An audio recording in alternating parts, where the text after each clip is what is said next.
everyone, I'm Sophia, your fitness ambassador for the Take 12 Challenge. Well done to all of you who've been working hard so far. Continue this good work and hopefully we'll be seeing some progress. And that's exactly what I want to be talking to you about today, tracking and monitoring your progress. More in relation to fitness, there are lots of ways that we can do this. One thing that I will say before going any further, when you're starting to do more exercise, particularly if you're doing things like resistance-based training or couch to 5K, just be aware of using weight as a measure of your progress. Please bear in mind that if you're doing more exercise and you're using your muscles more than you normally would, there is a chance that you could be developing some muscle mass. Now, muscle mass is more dense than fat, okay? So sometimes what can happen is we can boost our muscle mass and lose body fat percentage. Now, we can't always see this with a weight value, so other things to bear in mind are things like photo progress and inches. So for example, you can stand front, side and back, and either yourself in the mirror or if you've got somebody else at home who can do this for you, just nice and relaxed, front, side and back. Perhaps you could do this at some point this week, and then at the end of the 12 weeks, have another little try a couple of months later and see what changes physically you have made. Also, you can do your inches. When I'm working with clients, I use various points such as chest, waist, abdomen, hips and thighs. So again, other ways that you can monitor and track your progress if you find that your weight is not changing. So please be aware of those. Now, coming back to fitness, okay, I'm going to be doing 5 tests with you today.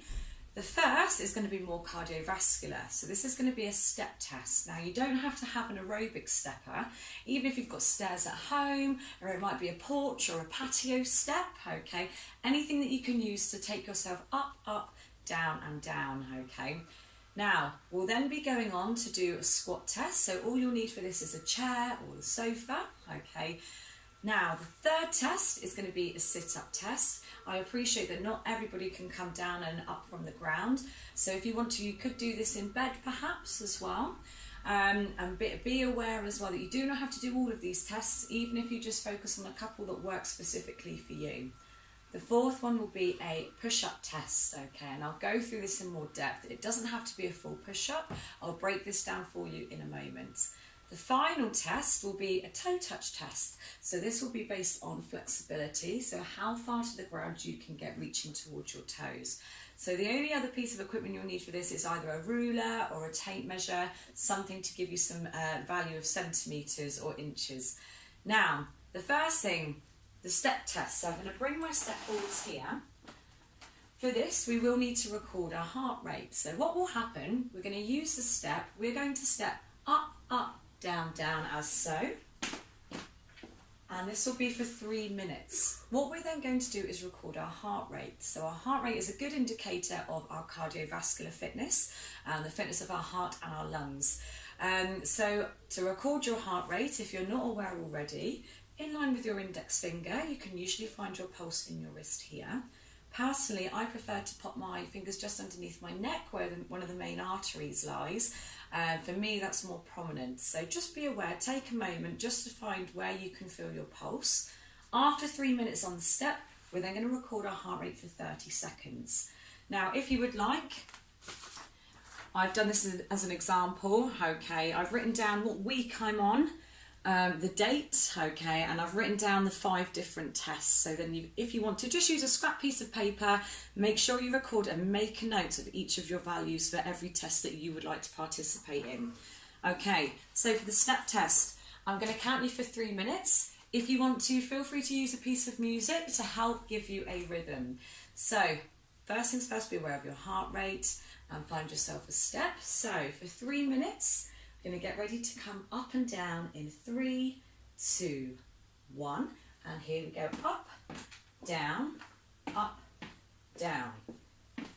Now with this test here, I'm alternating my legs, okay, but if you feel that you want to for your coordination, please feel free to work on the same leg, okay, even at halfway, you can perhaps then switch through to the other foot. Excellent. Okay, so we're coming up to our first 30 seconds. Up, down, up and down. Now you may notice that your heart rate starts to increase. Continue to work at your own level, your own pace. Remember, as our heart rate increases, we can also become breathless through this as well. You can take this as steady as you need to. Okay, so we're now coming up to our first whole minute. Up and down, up and down. Keep it nice and consistent. Thinking about your posture as you do so. Chest and up nice and high. Nice and relaxed through the arms. Okay. Right, we're coming up to 1 minute and 30 seconds here now.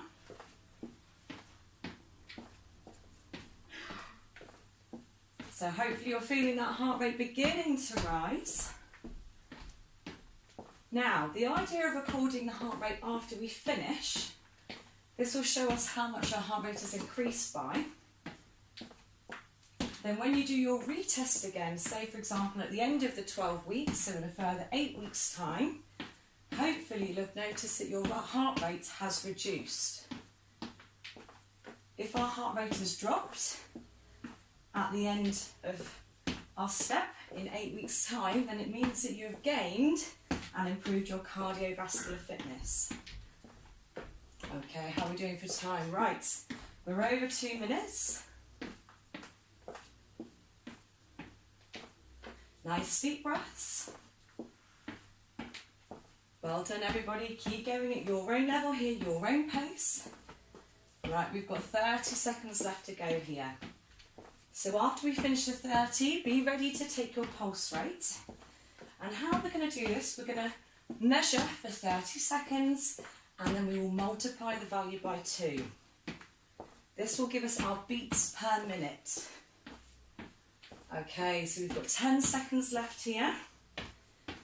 Get ready to find that pulse rate in 5, 4, 3, 2, 1, and record. Count for 30. How many beats you're getting in that 30 seconds.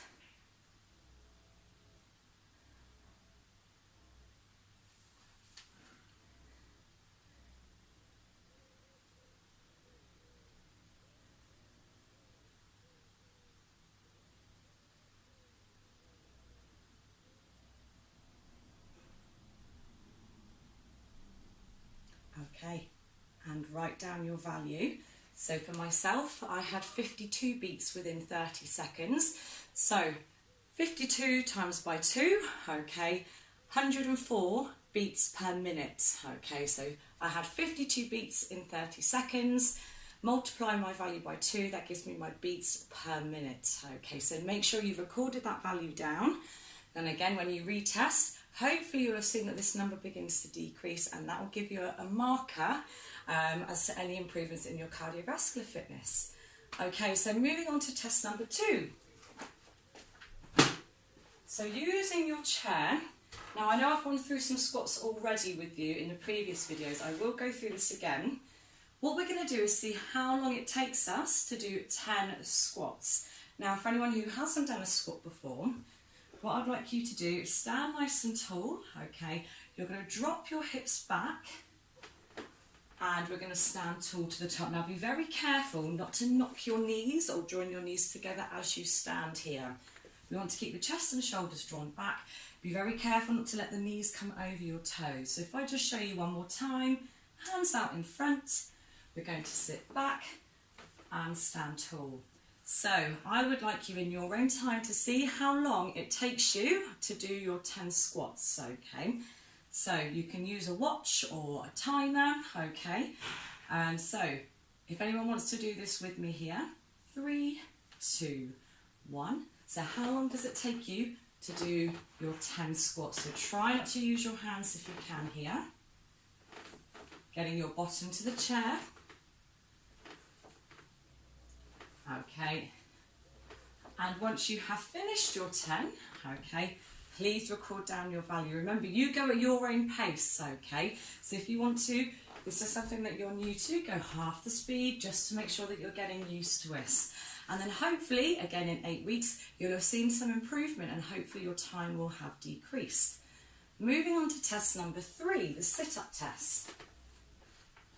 So of course, if you have a mat or even just on some carpet at home, make sure you've got something comfortable for your back.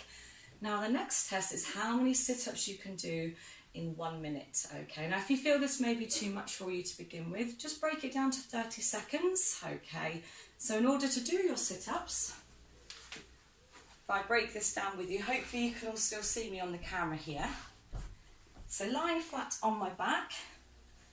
Okay, I've got my knees up, so knees roughly at a 90-degree angle, and just relaxing my upper body. I'm going to place my hands on my thighs, and from here, without pulling on my neck, so you want to keep your chin off of your chest, head neutral, I'm going to slide my fingertips up towards my knees. So nice and relaxed, breathing out as I come up, and breathing in as I relax down. So that's one sit-up, okay. What we would like to see is how many of these we can fit within our time frame. So it's up to you. You can either choose to do 30 seconds or you can do for 1 minute, okay. When you retest, make sure you use the same amount of time for round 2. So for the purpose of today, I'm going to stick with 30 seconds. So finding my natural position.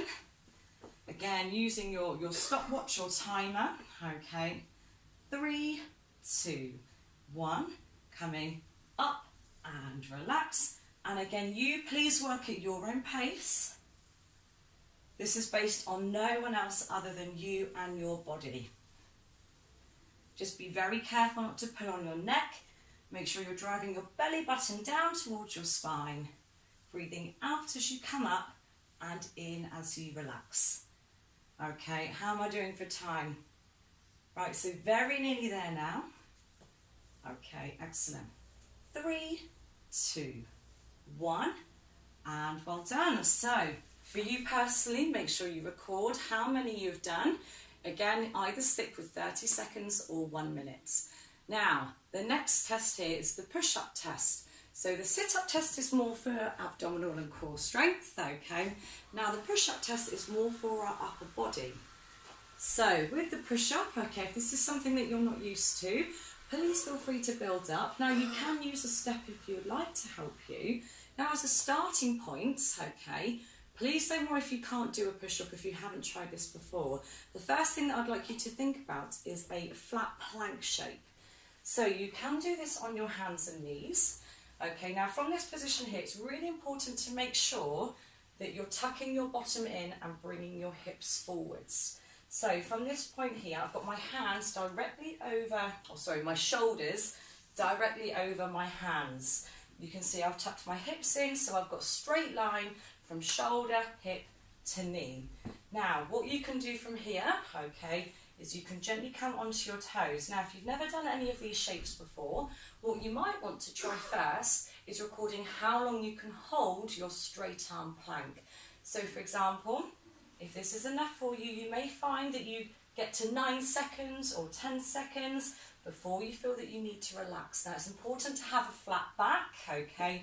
As soon as you arch, or overextend through your lower back, that's when you're going to put strain on it. So you must keep your belly button tucked up here. So if you want to, you can modify this challenge, okay, by going towards a straight arm plank. If you would like to do the push-up, I'd recommend placing your hands nice and wide. And what we want to do from here is lower the chest, okay, so you can see I'm keeping my back in line from shoulder, hip to knee.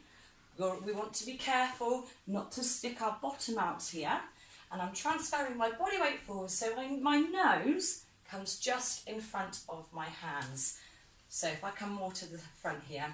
Now, I'm going to go for 30 seconds. Again, you want to record this for 1 minute. See how many you can do within your set amount of time. Okay, so from here, I'm laying my chest down and aiming towards a right angle. I'm going to go in 5 seconds. 3, 2, 1, and here we go. So you can go at your own pace, okay? If you're feeling strong enough, please feel free to do this on your feet, okay? I, for the purpose of today, am going to be focusing on my knees. Now, do not feel that you have to go all the way down, even if you just focus on doing a small range of motion to begin with. That's absolutely fine. You know your own body here. Okay, stay with me, we're nearly there. And 5, 4, 3, 2, 1, and record your time. Okay, sorry, record your time, record your repetition. So the amount of push-ups that you've done within your set amount of time, please make sure you record that value. Okay, the final test is a toe touch test. So with the toe touch, this is testing the flexibility in our hamstrings and through our back, okay, through our spine. What you'll need to do for this one here, okay, just stand with your feet no more than shoulder width apart, relatively close together here. And what I would like you to do is just to take in a deep breath. As you breathe out, just take your hips back and relax your hands down to your own point, okay? Now for some of you, you may be able to get your hands flat, okay? But for the majority of us, okay, what I'd like you to do is see how far away your fingertips are from the ground. So if you can get somebody here to get a tape measure for you, or a ruler, and to measure the distance in centimetres from the ground. Now if you find that you can get your hands flat, what you can do here is you can do a sit and reach test. So with a sit and reach, if I show you slightly from the side, flip, so you've got your feet up nice and tall, you can then measure how far your fingertips come over your toes. So there are two different ways that you can measure the hamstring flexibility, either with the toe touch, okay, reaching towards your toes, or with the sit and reach, okay. So that would be measuring with a ruler or a tape measure. So hopefully those 5 tests will give you a little bit of a starting point, okay. So we've got cardio with the step test, leg strength, okay, in the squats, we've got abdominals in the sit-ups, upper body through the push-ups, and then some flexibility in the sit and reach or the toe touch test. Any questions at all relating to this video, please do let me know. I'd like you, if you can, within week 4, within this week, please try and get some sort of testing in. Even if you only pick 2 or 3, that's absolutely fine. And then come towards the end of the 12-week challenge, I recommend about 8 weeks. Retest again, make sure you use the same amounts of time, okay, make sure you use the same step.